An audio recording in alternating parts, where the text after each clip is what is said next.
নমস্কার ছাত্র দলের নেতারা, কেমন আছেন ভাই? আপনাদের হাসিনা বেগমের একটা আওয়াজ শুনলাম আমি।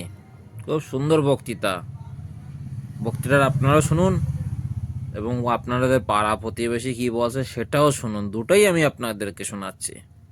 যা শুনি যে আমরা নাকি কিছুই করি নাই। আসলে বাংলাদেশের মানুষ তো 6 ঋতুর দেশ।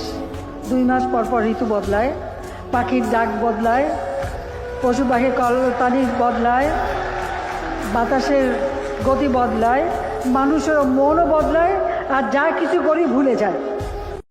তো এটা তো শুনলাম, চলুন পরেরটা শুনি আবার। আমাকে ডাক্তার দরকার নাই, ছাত্র দরকার নেই। আগে যেরকম আসলে ওরকম থাকলেই ভালো। ও সবাই খাইতে পারছে 2 বেলা 2 মুঠ ভাত। এখন 2 বেলা খাওয়া তো দূর কথা, 1 বেলা খাইতে পারে না। আগে 100 টাকা বাজার করুন যেত মোটামুটি, এখন 500 টাকা বাজার করুন যায় না। মধ্যম ফ্যামিলি এরা কি করবো? এরা তো আয় নাই, ব্যয় বেশি। এই যেভাবে আলু, পেঁয়াজ, গরুর গোস, মুরগি, নিত্য প্রয়োজন সব জিনিসের দাম বাড়তি ভাই। দেশ আরো ধ্বংসপথে যেতেছে।